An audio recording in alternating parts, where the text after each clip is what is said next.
New square நேயர்களுக்கு வணக்கம்.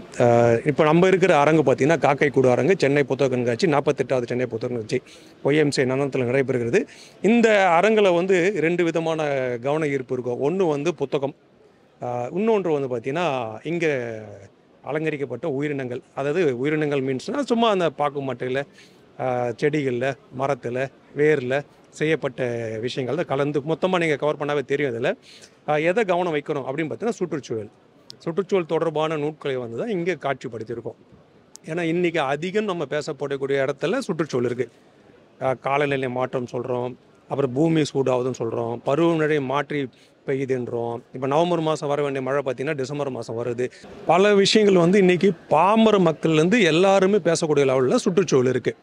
அப்போ அது தொடர்பான புத்தகங்கள் இருந்தால் இன்னும் அதை மேலும் புரிஞ்சு கொள்வது, ஒவ்வொரு தனி மனிதனும் எந்த அளவுக்கு இதில் கவனம் வைக்கலான்றதுக்கு அதை தொடர்பாக எல்லா புத்தகங்களையும் காட்சிப்படுத்தியிருக்கோம். இங்கே ஒரு 3-4 வகையாக வச்சுருக்கோம். சுற்றுச்சூழலும் அது ஒரு மிகப்பெரிய துறை. நம்ம காடுகள் ஒன்று இருக்குது, அப்புறம் பார்த்திங்கன்னா கடல் இருக்குது, மலைகள் இருக்குது, நம்ம வீடு இருக்கிற வயல்வெளிகள் இருக்குது, புதர்கள் இருக்குது, ஆற்று பகுதி இருக்குது.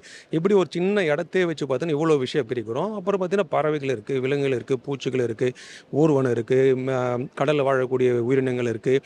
இப்போ இவ்வளோ விஷயங்களும் தனித்தனியாக புத்தகங்களை கொண்டு வந்தால் தான் ஒவ்வொரு பகுதிக்கும் தகுந்த உயிரினத்தால் அந்த பகுதி எந்த அளவுக்கு முக்கியத்துவம் வருது, அது சேதமடையும் போது இல்லை அந்த பகுதி முற்றிலும் அழிக்கப்படும் போது என்ன மாதிரி விளைவுகள் ஏற்படுது அப்படின்றது தொடர்பாக அத்தனை புத்தகங்களும் இங்கே இருக்குது.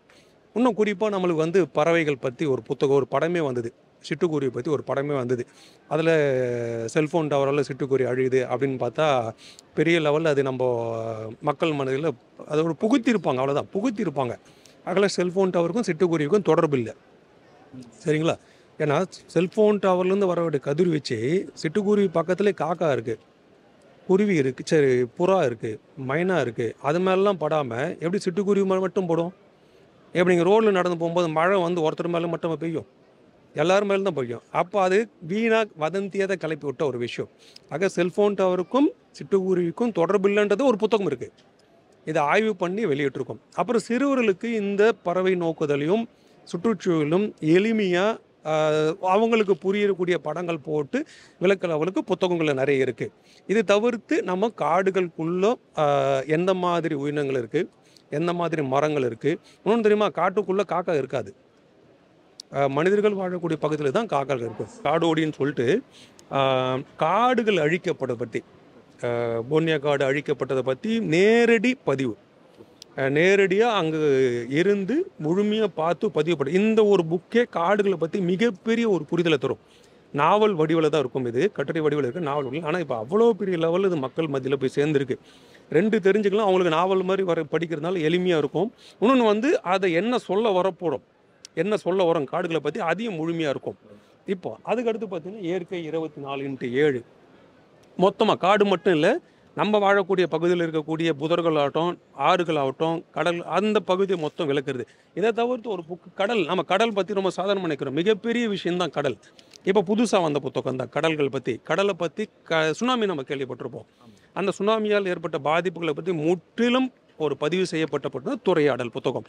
இப்படி பாருங்க, ஒவ்வொன்று பற்றியுமே தனித்தனியாக இருக்குது. 392 கலைஞர் கருவூலம். இங்கே வந்து பார்த்திங்கன்னா முத்தமிழறிஞர் கலைஞருடைய நெஞ்சுக்கு நீதி புக்கு வந்து அதிகமாக வந்து இங்கே பத்திரிகை நண்பர்கள் வந்து படிக்கிற நண்பர்கள் வந்து அதிகமாக வாங்குகிறாங்க. அது தலைவருடைய வரலாறு, அவருடைய சுயசரித்திரத்தை அவரை தானாக முன் வந்து அவருடைய ஏற்றத்தாழ்வுகள் எல்லாம் எழுதியிருப்பார். அந்த புக்கு தான் வந்து அதிகமாக. அதே மாதிரி பெரியார் அண்ணாவுடைய தம்பிக்கு கடிதம் புத்தகங்கள் அதிகமாக வந்து சேல்ஸ் ஆகுது. நீங்கள் மக்கள் எது ரொம்ப விரும்பி படிக்கணும்னு நீங்கள் நினைக்கிறீங்க? மக்கள் வந்து மக்களுடைய படிக்க வேண்டிய எல்லா புக்குமே இங்கே இருக்கும். பொதுவாக வந்து குறிப்பிட்டு வந்து எல்லா திராவிட கழகவுடைய, பெரியாருடைய புக்கு, அண்ணாவுடைய புக்கு எல்லாமே, அந்த திமுகவுடைய வரலாறு தெரியறதுக்கான புக்கு எல்லாமே இருக்கிறதுனால இங்கே எல்லாமே அதுதான் மக்கள் விரும்புவாங்க. கலைஞர் பற்றியான புத்தகங்கள் தான் இங்கே அதிகம். ஆமாம், கலைஞர், அண்ணா, பெரியார் 3 பேருடைய புத்தகமும் எழுதி. இந்த ஸ்டால் வைக்கிறதுக்கான நோக்கம் என்ன? இந்த ஸ்டால் வந்து எல்லா தமிழ்நாட்டில் இருக்கிற மொத்த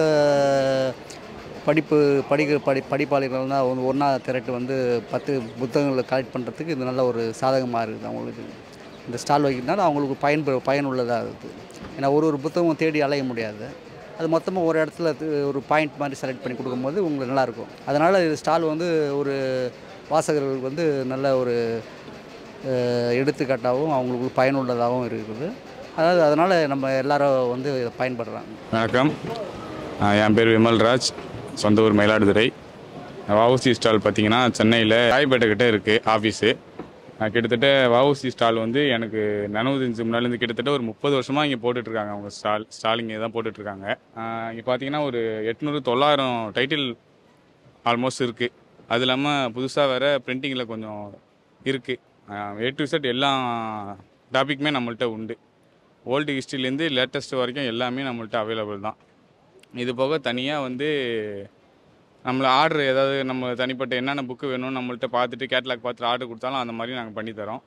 அது போக இங்கே பார்த்தீங்கன்னா எல்லாமே இங்கே அவைலபிள் தான். எல்லா ஹிஸ்ட்ரியுமே இங்கே நம்மள்கிட்ட அவைலபிளாக இருக்கும். நீங்கள் மோஸ்ட்டாக ஹிஸ்ட்ரி புக்ஸ் தான் ஹிஸ்ட்ரியில் ஹிஸ்ட்ரி, என்டர்டெயின்மெண்ட்டு, சமையல், பக்தி, கடவுள் எல்லாமே நம்மள்கிட்ட உண்டு. A to Z எல்லாமே இருக்கும். ஆல்மோஸ்ட் ஒரு 900 டைட்டில் இருக்குது. எங்கேயுமே கிடையாது. மேக்ஸிமம் வந்து வஉசி தான் ரொம்ப மேக்ஸிமம் 900 டைட்டில் உள்ள ஒரு ஸ்டால்னால் இது தான். என் பேர் மைவிழி செல்வி. ஸோ இது தும்பி தன்னரம் பப்ளிஷிங் இதோடது. தும்பிங்கிறது வந்து சிறுவர்களுக்கான மாத இதழ் வந்து ஒன்று நடத்திட்டு இருந்தோம். 10 வருஷமாக நடத்திட்டு இருக்கோம்.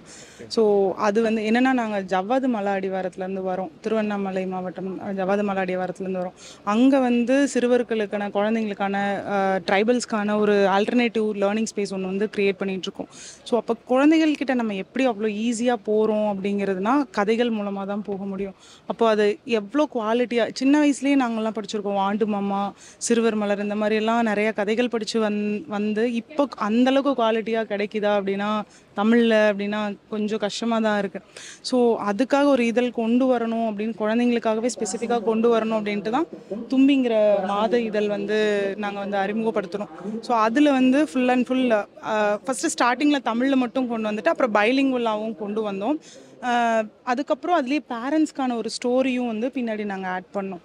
ஆனால் இவ்வளோ குவாலிட்டியான பேப்பர் இவ்வளோ இதில் வந்துட்டு நாங்கள் ரொம்ப கம்மியான காஸ்ட்டுக்கு பண்ணி கொஞ்சம் லாஸ் இதானதுனால இப்போதைக்கு டெம்பரரியாக ஸ்டாப் பண்ணியிருக்கிறோம். இந்த தும்பி மாத இதழ் மந்த்லி மேகசின் சப்ஸ்கிரைப் பண்ணிட்டா வீட்டுக்கு கொரியர் பண்ணிவிடுவோம் அந்த மாதிரி. ஸோ ஒரு 3-4 months கழிச்சு மறுபடியும் ஸ்டார்ட் பண்ணலாம் அப்படின்ட்டு. அதோடு சேர்ந்து தன்னரம் இதுலேயே வந்துட்டு மற்ற நூல்கள் காந்தியம் சார்ந்து நாங்கள் மோஸ்ட்லி காந்தியம் சார்ந்து அதிகமாக இயங்குகிற ஆட்கள். வேலை செய்யணும் அப்படிங்கிறதான், செயலே விடுதலை அப்படிங்கிறதான் எங்களோட கான்செப்ட். நிறையா வேலை செஞ்சுக்கிட்டே இருக்கணும், அடுத்தவங்களுக்கான வேலையாகவும் இருக்கணும், நமக்கான இன்னர் சோர்ஸ்க்கான வேலையாகவும் இருக்கணும் அப்படிங்கிறதான் கான்செப்ட். நான் வந்து 12 years வந்து ஐடியில் ஒர்க் பண்ணியிருக்கேன். ஸோ குவிட் பண்ணிட்டு வந்து தான் இதில் ஜாயின் பண்ணி இந்த சில்ட்ரன்ஸோட ஜேர்னியில் ஜாயின் பண்ணி போயிட்டுருக்கேன். ஸோ அப்போ அதில் எந்தெந்த வழியிலலாம் நம்ம நல்ல விஷயங்களை வந்து மக்கள்கிட்ட எடுத்துகிட்டு போகலாங்கிறது இது பப்ளிஷிங் ஹவுஸ் ஒன்று. ஸோ அதில் நாங்கள் காந்தியம் சார்ந்து, அதுக்கப்புறம் வந்துட்டு குழந்தைகளுக்கான அந்த கொக்கு போடுறது, ஒரிகாமி சார்ந்து, இந்த தீம் கேட்டிங்க இல்லையா, இந்த தீம் வந்து என்னென்னா கொக்கு, பிரார்த்தனை கொக்குன்ட்டு ஜப்பானில் ஹிரோஷிமா நாகசாமியில் வந்து நாகசாகியில் அந்த பாம்பு வெடிச்சது இல்லை, அதுக்கப்புறம் அங்கே வந்து பிறக்கிற குழந்தைகள் எல்லாருமே ஒரு நோயோடு பிறந்தாங்க. அப்போ அதில் வந்து ஒரு பெண் குழந்தை வந்து ரொம்ப நோயோடு பிறந்து அவள் சின்ன வயசுலேயே இறந்துருவா அப்படிங்கிறத சொல்லியிருந்தாங்க. அப்போ அவகிட்ட ஒருத்தங்க வந்து நம்பிக்கை கொடுத்தாங்க, நீ இந்த கொக்கு செஞ்சுட்டே இருந்தீங்கன்னா 1000 கொக்கு செஞ்சேன்னா உடல்நிலை வந்து சரியாயிடும் அப்படின்னு சொல்லுவாங்க. அப்போ அவள் அதை வந்து நம்பிக்கையாக செஞ்சுக்கிட்டே இருப்பாள். ஒரு 600 கொக்கு செய்யும் போதே வந்து அந்த பொண்ணு இறந்துடுவாள். ஆனால் அது அங்கே உலகம் முழுக்க அந்த நியூஸ் ஸ்ப்ரெட் ஆகி அவளுக்காக எல்லாருமே 1000 கொக்குகள் செஞ்சு அனுப்புவாங்க பிரார்த்தனையாக. ஸோ அது வந்து இப்போ எப்படி இருக்குன்னா பிரார்த்தனை கொக்குகள் அப்படின்னு சொல்லிட்டு அதை சொல்லுவாங்க. ஸோ எங்களுக்கும் அதுதான், எவ்வளோ நோய் எவ்வளோ இது இருந்தாலும் ஒரு சின்ன நம்பிக்கை வந்து நம்மளை வேற ஒரு இடத்துக்கு கொண்டு போயிடும் அப்படிங்கிற கான்செப்ட் தான். ஸோ அந்த நம்பிக்கையோட வெளிப்பாடு தான் வந்து இந்த கொக்கு தீமு இது எல்லாமே. என் பேர் பிரசாந்த். நாங்கள் இங்கே ஒரு 3 வருஷமாக ஸ்டால் போட்டிருக்கோம். பெரியார்புக்ஸ்.comன்ற வெப்சைட்டையும் நாங்கள் ரன் பண்ணிகிட்ருக்கோம். ஆன்லைனில் பெரியார் புக்ஸையும் சேல் பண்ணிகிட்ருக்கோம். பெரியார் புக்ஸ் மட்டும் கிடையாது, நார்மலாக ஏத்திஸ்ட் புக்ஸ் எல்லாமே இங்கே சேல் ஆகுது. இன்னும் சொல்லப்போனால் இப்போ வந்து மதம் கொண்ட மனிதன் அந்த புக் வந்து நல்லா சேல் ஆகிட்டுருக்கு.